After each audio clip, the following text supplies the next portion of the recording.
Japan, the land I spent part of my spring in, and it was every bit amazing as you'd imagine. In my last video, you caught us on our first few days in Japan. We went to the Tokyo Masjid, which was beautiful, and then took it to the streets to get some sushi and then ramen for the very first time, authentic ramen. And then we walked around to take in the sights and the sounds and the immense surprise that Tokyo was.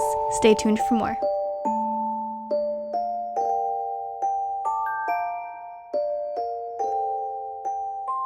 5 a.m. we're walking to 7-Eleven, and it's actually really cold. But it's 5 in the morning. So. Yeah, there's also that.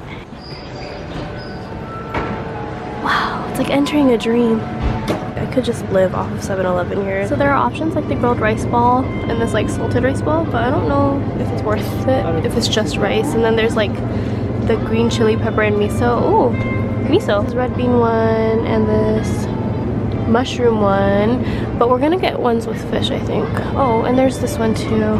Pickled plum and seaweed, clam and ginger. That sounds interesting. Pickled plum again. There's salmon, spicy cod roe, tuna mayo, salmon roe, beef, shrimp mayo, wasabi seaweed, bonito flakes. Oh, 7-Eleven. How I miss you. There were drinks and snacks and everything you could find on those shelves to survive your entire trip, and when we got back to the hotel, we decided we wanted to do a little taste test, but that didn't exactly go as planned. The roll fell on the bed! The omu rice and that Bilal had, and the egg, the one with the egg, had like chicken in it or some sort of meat in it, so I ended up throwing it away, and we threw it away, and then I threw up after that. Yeah, download the, so okay, moral of this story is download the Google Translate app and translate everything before you buy it if you are eating halal or if you're vegetarian or whatever. Like if you have dietary restrictions and you don't want to like make the same mistake we did because we thought it was fine and it wasn't. Yeah, be careful. A hectic morning later, we found ourselves standing at the very entrance of Takeshita Street in Harajuku, the home to the wackiest, trendiest, youth-driven shops. Okay, we're at Harajuku. It's super busy and there's a lot of people, lots of shops. It's just a poppin' place. It's also Friday, so maybe we didn't come on the right day, but it looks like everything's opening up, so let's explore the area. The cotton candy right there. Oh wow, that's a huge cotton candy. A little taken aback by the crowds and all the colors, we decided to get away for a little bit and join the Jum'ah prayer at the Tokyo Masjid once again.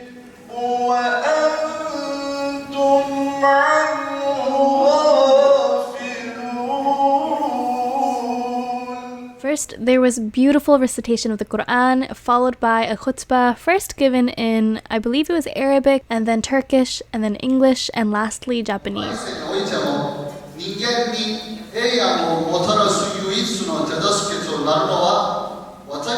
We just finished at the masjid, and look, they gave us a bunch of curry pouches. After prayer, we all received some curry pouches to take home. They were halal and of various flavors, and for us to try out for future product development, and I will say they were delicious.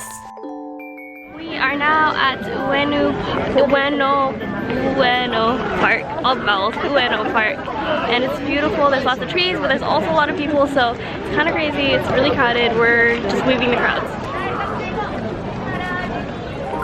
Even on what seems to be a promiseless day, there's hope. Being in Ueno reminded me of that. As the shadows danced across the skies and as we walked through bustling crowds, kimonos, photos and cameras and all this noise, something about being amongst the cherry blossoms put me at ease. Looking up and seeing the swish of the branches, being in a place that was quiet and with worship. Something about it was beautiful still.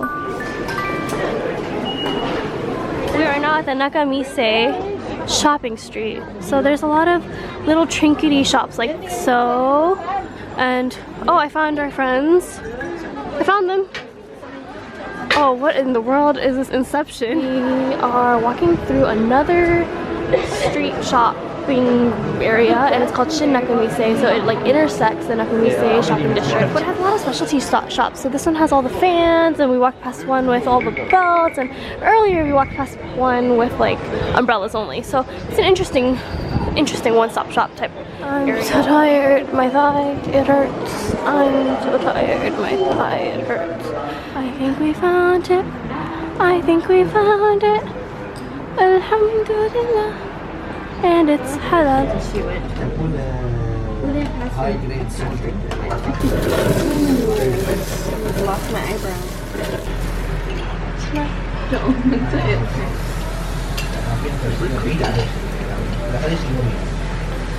It melted in my mouth. Oh, I think this was my favorite meal of all time. This was halal Wagyu beef. Wagyu beef is amazing. Our very first course was a slab of A5 beef, and it was so beautiful. It melted in my mouth. And then that was followed by an entire tray of, I think, 6 or 7 different assortments of meat for us to grill. And then we were surprised because there was more, and we had what we called the showstopper.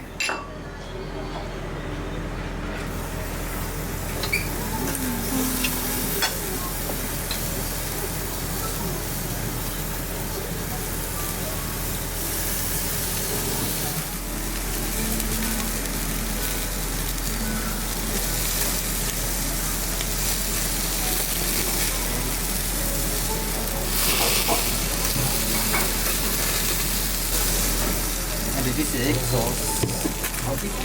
There you go. Bismillah. Bismillah. Should I do one biter? Oh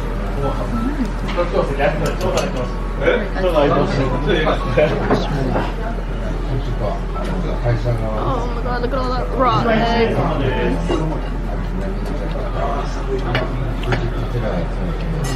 Showstopper? Better than the first thing? No, it's not. Okay, Bilal's gonna feed me because Egg sauce. egg sauce, egg sauce, egg sauce. Bismillah. Bismillah. You ready? Pretty good. Egg sauce don't taste like nothing. Huh? It don't taste like It nothing. didn't taste like anything. Yeah, good. Now we're walking to Akihabara. When in Japan. When in Japan, do as the Japanese. So we're thinking. What are you thinking? It sounds stupid when you say your ideas out loud. We're You thinking just of buying said it. masks Mhm. so that we can wear it. Because we're in Japan. And when you're in Japan, Do as the Japanese. I think we're almost there. The world is happening. And finally, we finished our night in Akihabara, the buzzing electronic center in Tokyo, where they sold a bunch of things for manga and anime lovers alike. Stores filled with trinkets and figurines and socks and everything. And it was just really fun to go and see all the color. It was such a difference from where we were just a few hours before. In no particular rush to get home, we boarded a very late train and finally made our way back to the hotel to rest up for our next day.